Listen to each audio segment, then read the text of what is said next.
Hello tout le monde et bienvenue dans cet nouvel épisode de podcast. Aujourd'hui c'est Lia Onyansu qui vous parle et j'ai envie de vous parler d'un drama qui est sorti l'année dernière, donc 2024, que j'avais décidé d'abandonner. Donc j'expliquais ça vite fait dans le dernier épisode solo que j'avais fait en décembre 2024 et en fait finalement je l'ai continué. Donc ce drama est Dashin Youth. Disponible sur Viki, sorti en 2024 et à 40 épisodes, je sais.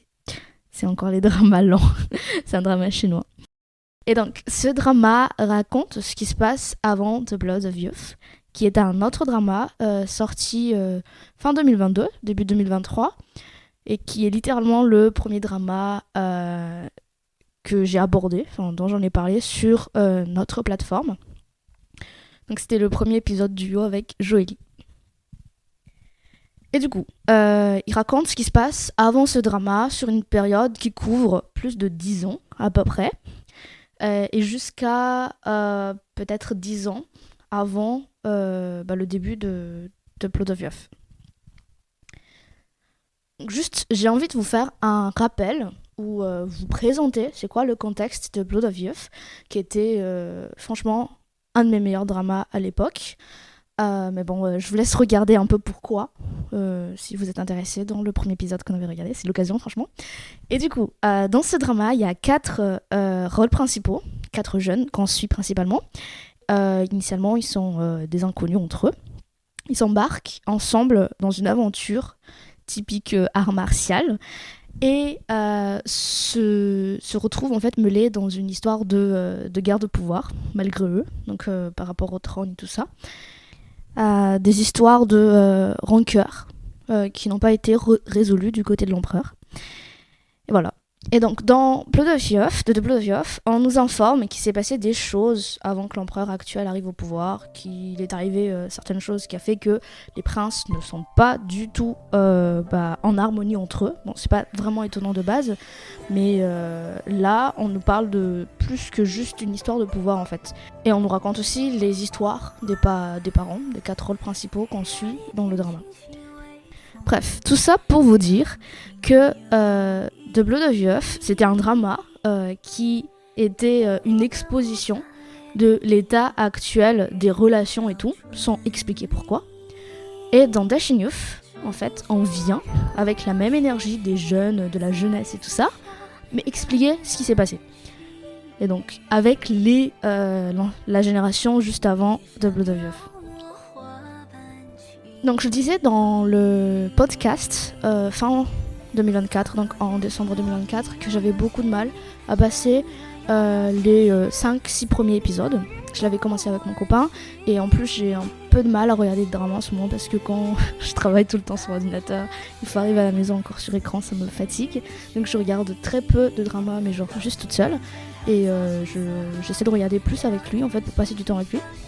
Et donc là, on était tous les deux pas du tout convaincus, c'était vraiment nul à chier.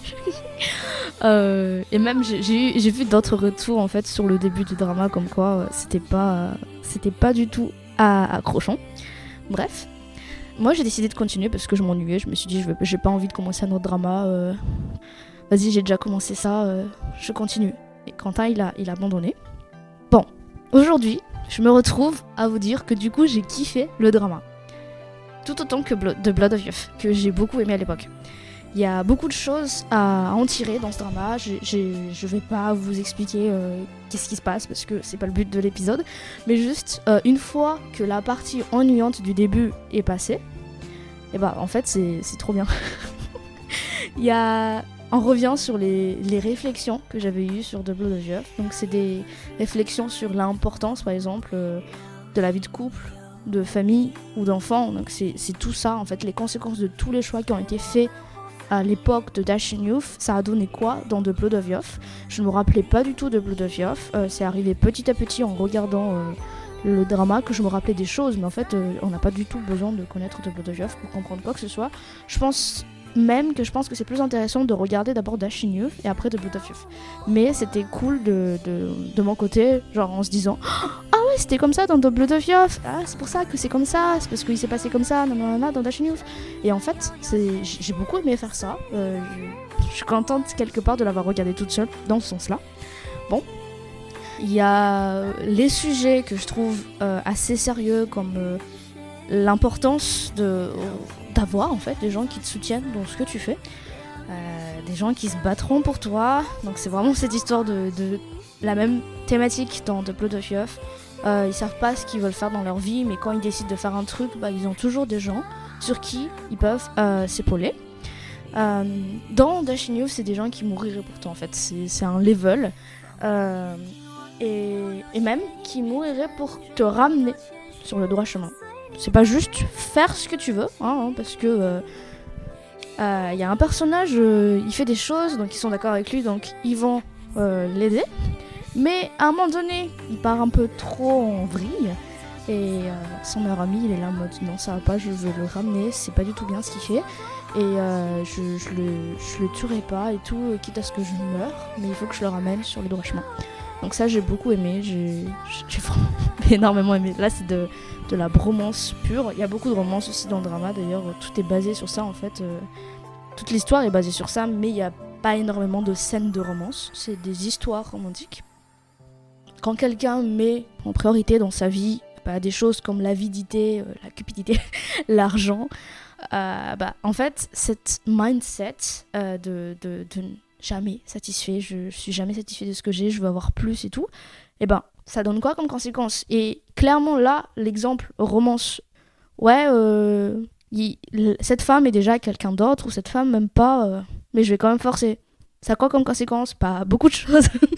C'est des choses comme ça en fait, genre il y a des personnages, ils ont déjà beaucoup de choses, même si ils ont souffert quand ils étaient petits et tout, mais ça s'arrête jamais, c'est je veux avoir plus, parce qu'ils pensent qu'ils méritent plus, ou je sais pas, parce que leur bonheur est plus haut, je sais pas, supérieur que les autres, donc ça me désole, mais je pense que c'est des choses qu'on peut réfléchir dessus dans la vraie vie.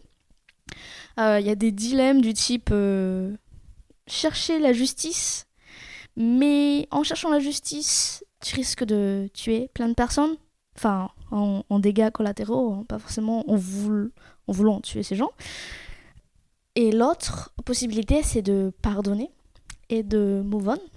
Ce genre de choses. Moi, je sais clairement je suis dans quel camp de toute façon, mais dans la vraie vie, je ne sais pas comment je ferais réellement. Je suis plutôt du genre un peu bouillante comme personne. Mais oui, ça fait réfléchir. Ça donne des leçons comme ça, et j'aime beaucoup. C'est ce que j'aimais dans Amour et Rédemption, par exemple, comme drama. C'est en fait, quand il y a les gens, ils te font n'importe quoi. Ou la seule chose que tu as envie de faire, c'est de venger. Comment tu réagis? Il y a aussi d'autres choses du type un personnage il y a un personnage qui s'arrête en fait dans sa quête de justice. Elle se rend compte que ce qu'elle est en train de faire, même si elle pense qu'elle devrait sauver sa famille, elle devrait faire ceci, elle devrait faire ceci, pour son bien, mais elle se rend compte que c'est juste n'importe quoi. Genre en se concentrant sur sa souffrance toute seule, elle risque de faire souffrir un royaume entier. Donc elle, beaucoup de sagesse. Ce personnage a réussi petit à petit, pas directement en se disant vas-y j'arrête, parce que je crois que c'est pas bon ce que je fais. C'est plutôt en mode qu'est-ce qu'on est en train de faire déjà? C'est quoi les conséquences de ce qu'on est en train de faire? En fait, on est littéralement en train de chercher à faire subir la chose qu'on a subie à d'autres personnes qui auraient demandé.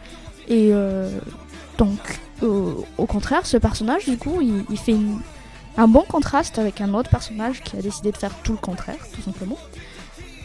Bon, mais du coup le drama entier il existe parce que un certain personnage a subi une injustice, et il n'a pas voulu tolérer plus d'injustice, ce qui est totalement compréhensible en fait au début du drama, mais plus si ça avance, plus je trouve qu'il a hyper exagéré. Bon, son bail, c'est que il a voulu se rendre justice à lui-même, mais du coup dans l'illégalité. Et ça lui a ramené pas mal de choses mauvaises. Donc il a commencé à ne plus donner de l'importance à la vie des gens. Et il était très très égoïste par rapport à ça. Il était là en mode pourquoi moi j'ai souffert toute ma vie, pourquoi même aujourd'hui je souffre encore, et pourquoi les gens ils souffrent pas. En fait, il était à ce stade là, genre quand on lui dit pourquoi t'arrêtes pas, parce que t'es en train d'infliger de la douleur à tout le monde. Il est là juste en mode, même les innocents, il est là en mode oui mais j'ai pas demandé ça, c'est pas mon problème. Genre quand moi j'ai souffert quand j'étais petit, y a personne qui est venu me sauver. Genre en fait c'est très triste ce personnage, mais il a créé tous les problèmes. Il a créé les problèmes dans Dashing Youth, et il est la conséquence directe de ce qui se passe dans The Blood of Youth.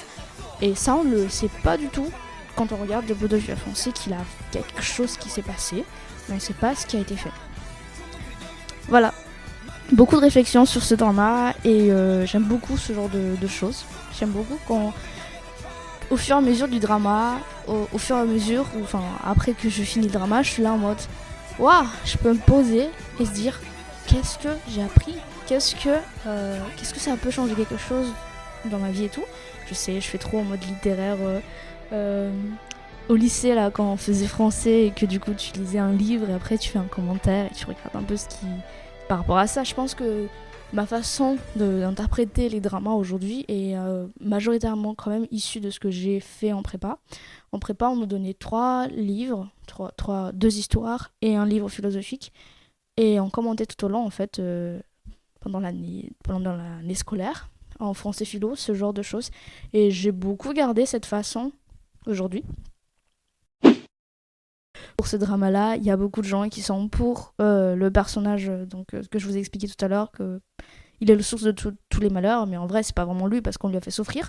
Mais tout de même, sa façon de gérer les problèmes, j'ai pas du tout aimé. Et au contraire, il y a un autre personnage, je pense qu'il y a certains qui peuvent la trouver trop douce ou trop tolérante devant les situations, mais je pense que j'aimerais aspirer à être comme ça. Je ne le suis clairement pas. Pas aujourd'hui en tout cas, mais je pense que c'est intéressant de réfléchir dessus et de se dire j'aimerais bien être comme ça, comment je pourrais faire ça, si je subis la même chose qu'elle, est-ce que je réussirais à faire la même chose. Clairement, la personne que je suis aujourd'hui, je dirais non, mais tout est un processus, on apprend à changer, à apprendre des choses. Donc tout ça pour vous dire que un drama que j'ai décidé d'abandonner est devenu un drama qui m'a appris des choses cette année. Et je pense que je l'oublierai pas. Je le regarderai probablement une 2e fois avec Quentin. Et j'espère avec encore beaucoup plus de réflexion, plus que ce que j'ai eu là. Je sais qu'avec mon copain, il a pas trop ce genre de réflexion. Il est plus en mode oh, mais pourquoi ce personnage il fait ça? Mais ça n'a aucun logique et tout. Moi, j'essaie de donner un logique derrière les personnages et après d'en tirer une leçon sur qu'est-ce que moi ça m'apprend en fait. Voilà. Bon. Merci d'avoir écouté jusqu'à la fin ce podcast, cet épisode. Et je vous dis la prochaine fois pour un autre Small Talk About Drama. Et peut-être, enfin, avec Jolie. On ne sait pas encore. Allez, ciao ciao. Au revoir tout le monde.